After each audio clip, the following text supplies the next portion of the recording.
Bonjour les cancers, bienvenue sur votre nouvelle vidéo des énergies. J'espère que vous allez bien les cancers, que vous êtes en forme. En tous les cas, voilà, j'espère que vous allez bien.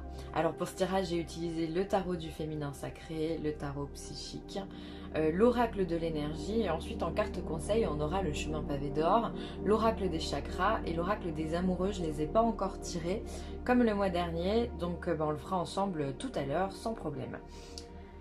Je me permets de vous rappeler que ce tirage il est général, il ne peut pas correspondre à tout le monde, vous le savez, c'est normal. Dans ce cas, je vous invite à aller consulter votre signe ascendant et ou votre signe lunaire, mince. Voilà, et bien allez, on y va. Hop, j'ai tout dit, c'est parti. De façon générale, qu'est-ce qui va se passer pour le cancer? Alors, hop, c'était pas dans ce sens. Voilà, 2 d'épée, valet d'épée et 4 de denier, où il y a du doute, d'accord, il y a du mental, il y a de la réflexion, on doit choisir entre plusieurs possibilités. Le 2 d'épée, c'est vraiment le doute qui est instauré, on ne sait pas, on est un peu dans ses pensées, on ne sait pas si on doit aller à droite, si on doit aller à gauche, ou rester au centre. Enfin voilà, il y a toute une réflexion, peut-être qu'il y a des opportunités qui vous sont proposées et vous ne savez pas quelle direction prendre. Ce qui peut paraître un petit peu logique puisque on est... À court terme, on a du mal à visualiser le monde de demain. Et je pense que ça peut vous bloquer, vous les cancers, de ne pas pouvoir vous projeter. Puisque vous êtes souvent dans vos... Le cancer est souvent dans ses rêves, dans son monde, dans sa bulle. Et il a besoin de pouvoir se projeter, mine de rien. C'est un intuitif, il a besoin d'avoir un peu plus d'éléments pour faire ses choix. Donc voilà, mais en tout cas on voit que vous allez réfléchir parce qu'ici on a le valet d'épée, donc on est toujours dans le mental et la communication. Et ce valet, lui, il va venir nous dire qu'il y a une certaine logique dans votre réflexion et vous ne laissez rien au hasard, d'accord? C'est vraiment le valet d'épée, c'est l'étude, c'est on étudie, on fait des formations, on fait des stages, enfin voilà, c'est vraiment l'ado qui est au collège ou au lycée, enfin voilà, c'est vraiment l'idée de cette carte-là, c'est-à-dire qu'on va venir étudier. Donc ici, vous avez un choix et vous allez étudier toutes les possibilités qui s'offrent à vous pour pouvoir faire le meilleur choix, d'accord? Pourquoi vous allez étudier très patiemment ce choix-là? Parce qu'ici, on a le cas de denier. Le cas de denier, c'est qu'on n'a pas envie de perdre. On n'a pas envie de se faire léser ou biaiser. On n'a pas envie de perdre ce que l'on a. On veut que le choix que l'on va faire soit fructueux. À juste titre, hein, qui n'a pas envie de ça? Donc voilà, il y a quelque chose qui pèse, il y a quelque chose d'important. Ça peut être en lien aussi de ne pas vouloir perdre de l'argent, de ne pas vouloir perdre un bien ou du matériel ou un confort. Il y a cette idée vraiment de... On n'a pas envie de chuter, d'accord? On voit ici qu'il y a des anges qui sont en train de chuter. On n'a pas envie de ça. Nous, on veut juste entrer dans la lumière et pas forcément perdre des plumes comme les anges ici en ont perdu. C'est pour ça que vous allez... mûrement réfléchir. Ça peut être une proposition d'emploi où on n'a pas envie de perdre sa place parce que peut-être qu'elle est pas si nulle que ça, et donc on va vous regarder, peser le pour et le contre, de savoir si vous êtes gagnant dans l'histoire en changeant de travail. Ça peut être pourquoi pas partir sur de nouvelles études, une nouvelle formation. Ça peut être vraiment ça le cœur de l'histoire, savoir qu'est-ce que vous avez envie de mettre en place, qu'est-ce que vous avez envie d'étudier, dans quoi vous avez envie de vous reconvertir. Enfin voilà, en tous les cas, il y a cette notion de on ne veut pas perdre. Je réfléchis parce que c'est pas le moment de perdre quelque chose. Hop. Ensuite, au niveau professionnel, succès triomphal, chagrin et peine, et passer à autre chose. Il est peut-être bien là votre choix, il est peut-être bien au niveau professionnel. On voit que dans le travail que vous faites, eh bien vous êtes reconnu pour être un bon élément. Peut-être que si vous êtes à votre compte, eh bien les clients sont satisfaits de votre prestation, ou enfin voilà, en tous les cas vous triomphez, vous êtes victorieux, enfin, on vous reconnaît pour vos capacités et ça fait plaisir, d'accord? Par contre, on voit que vous, ça ne vous satisfait pas. Peut-être que vous êtes bon dans un domaine, mais que le travail que vous accomplissez ne vous plaît pas. Et vous avez besoin de quelque chose qui vous plaise, vous avez besoin de quelque chose qui vous qui vous prend les tripes là, que le matin vous vous levez, vous y allez, vous donnez tout, vous êtes heureux de votre journée. Là on voit vraiment que ouais ok vous êtes reconnu, c'est bien, mais vous ça vous pèse plus qu'autre chose. Il y a quelque chose qui ne fonctionne pas avec vous. J'ai l'impression que d'un point de vue extérieur tout va bien. Vous êtes force de proposition, vous avez des idées, vous avez du caractère et de la détermination, vous savez mener une équipe, enfin vous avez ce rôle de responsable, peu importe votre fonction, on peut compter sur vous. Mais ça, il y a quelque chose, peut-être que ces responsabilités, eh bien, elles vous pèsent et vous avez besoin de passer à autre chose. Vous avez besoin de laisser derrière vous, en fait, tout ce schéma-là. Je pense vraiment que là, on parle du professionnel. C'est-à-dire que vous avez un choix à faire, mais mine de rien, les conditions dans lesquelles vous êtes sont pas forcément si nulles que ça, d'accord, si mauvaises que ça. Du coup, vous n'avez pas envie de laisser vos plumes et vous étudiez très sincèrement comment vous pourriez passer à autre chose, comment vous pourriez laisser cette activité de côté pour pouvoir engendrer quelque chose qui vous plaise, d'accord. Là, on est que dans le mental, hein. C'est quand même, on a 6 cartes de tarot, puisque ça c'est le tarot psychique, et on a 5 cartes qui parlent du mental. Donc là, ça va donner les cancers. Hein. La réflexion, ça va y aller. Hein. Essayez de ne pas tomber dans un blocage du mental, d'accord. Essayez de vous aérer l'esprit justement pour pouvoir prendre vos décisions. Restez pas trop fixé sur tout ça parce que vous pourriez bien perdre pied. Hein. Quand il y a trop de mental, on n'arrive plus à réfléchir, on n'arrive plus à avancer. Donc, sortez, voyez des gens, prenez l'air, méditez s'il y en a qui aiment le faire. Enfin voilà, prenez le temps à la réflexion, mais ne soyez pas fixé dessus non plus. D'accord? Votre intuition de toute façon vous aidera. Hein. Vous avez envie de changement. On le voit ce personnage, hein, il laisse derrière lui l'obscurité pour aller vers la lumière. C'est très beau, donc vous aujourd'hui, votre travail, on sent que c'est pas bon quoi. Il y a quelque chose qui ne vous convient pas et vous allez aller chercher la lumière.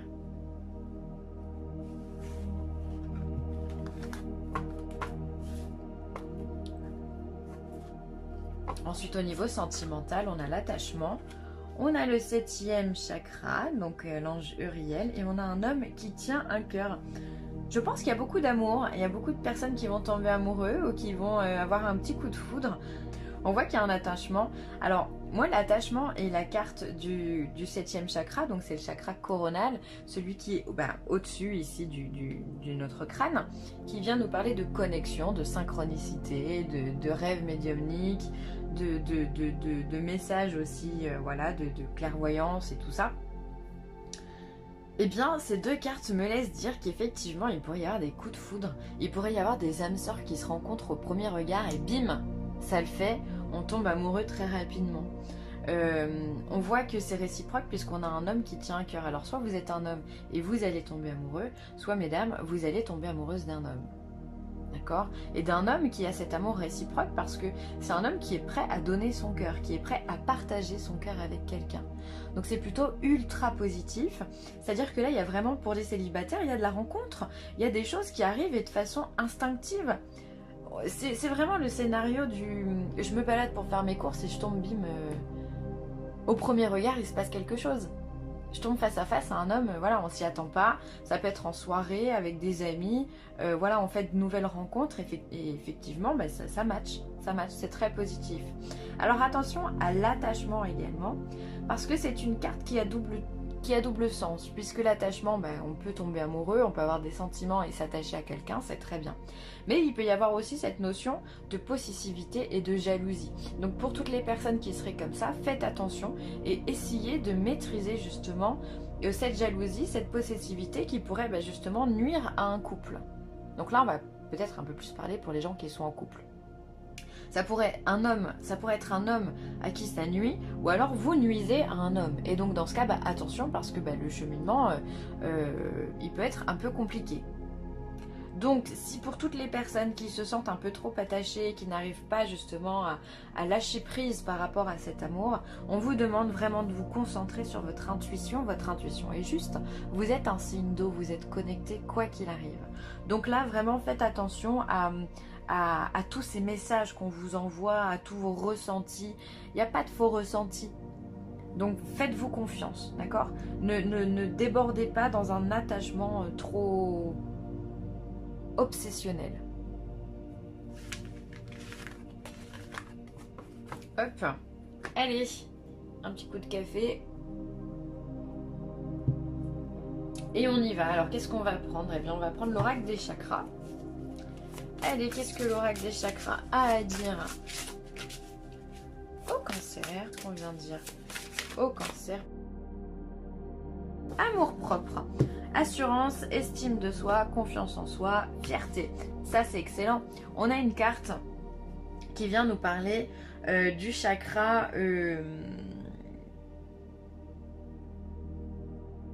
du plexus solaire. Oh là là, il est venu de loin celui-là. J'arrivais plus à trouver le nom. Voilà, donc c'est celui qui est au-dessus du nombril. Vraiment au niveau du sous la poitrine et au-dessus du nombril. Voilà, et c'est celui qui vient vous parler justement. Il est de couleur jaune et il vient nous parler de tout ça, de votre assurance.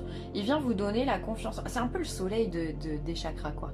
C'est celui qui vous donne la foi, l'énergie. On a le chakra sacré en bas et qui lui va être de couleur orange et qui va vous donner des envies, des impulsions, des petites idées, des graines à planter, à faire germer. Et justement, avec ce chakra du plexus solaire, eh bien, on va venir concrétiser tout ça.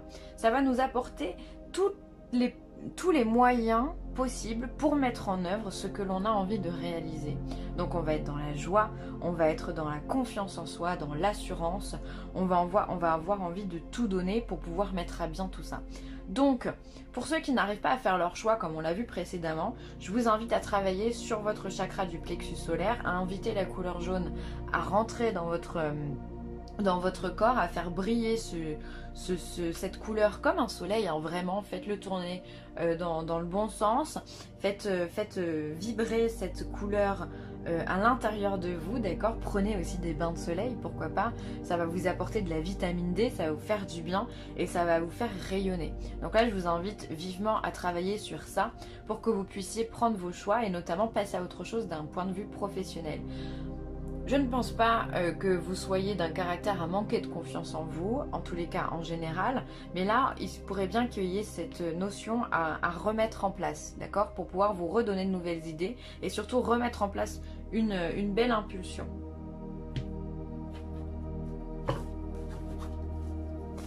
Allez, le chemin pavé d'or, qu'est-ce qu'il a à dire au Cancer? Signe du Cancer. Ascendant, lunaire, qu'est-ce qu'on a à dire pour le Cancer? Hop là.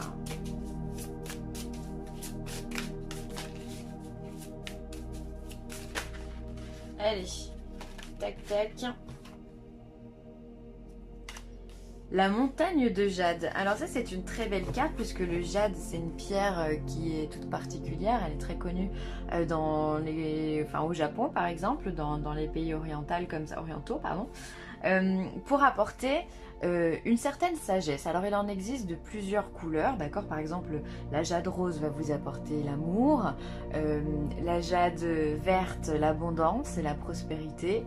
La jade blanche, si je dis pas de bêtises, ça doit être la paix intérieure et la sérénité. Bref, en tous les cas, on vous demande de travailler cette valeur. Vous avez de la valeur. Pour moi, c'est vraiment ce que j'entends. Et la montagne de jade, là pour le coup représentée en vert, vient vous dire que vous marchez sur une montagne d'abondance, d'accord? Il suffit simplement de vous baisser, ramasser l'abondance. L'abondance est tout autour de vous. Parfois, il suffit d'ouvrir les yeux, d'accord? On vous dit que vous êtes quelqu'un de plein de richesses, plein de bonnes intentions, voilà, vous êtes authentique et vous vibrez ça. Donc une fois que vous aurez repris votre assurance, vous allez pouvoir être en possibilité de pouvoir redonner votre sagesse, votre abondance d'amour, votre abondance financière. Enfin voilà, vous allez retrouver toutes ces richesses-là à l'intérieur de vous. Très très belle carte. C'est la sérénité, la paix. Vraiment la jade, hein, c'est une pierre qui est assez coûteuse déjà. Et c'est signe de richesse hein, dans les pays asiates. Et c'est vrai que voilà, je suis contente que vous l'ayez parce que ça veut dire que vous avez cette richesse en vous et que vous pouvez la distribuer, d'accord? Montrez-la, peu importe la qualité que vous voulez mettre en avant, montrez votre richesse. Et ensuite on a cette carte qui a sauté. La passion, tu es doté de magnétisme et de séduction en ce moment, profites-en. C'est ce que je vous disais tout à l'heure, c'est qu'on voit que vous avez au niveau sentimental, vous avez l'intuition, il pourrait y avoir du coup de foudre dans l'air, d'accord? Donc le coup de foudre c'est forcément dû à du magnétisme, à un charisme particulier, à une connexion particulière. Attention à la passion avec la carte de l'attachement, comme je vous l'ai dit, ça pourrait vous jouer des tours. Voilà les amis, je vais m'arrêter là. Merci d'avoir écouté cette vidéo. N'hésitez pas à partager, à liker ou à commenter. Et puis, je vous souhaite plein de belles choses. Allez, à plus tard. Ciao.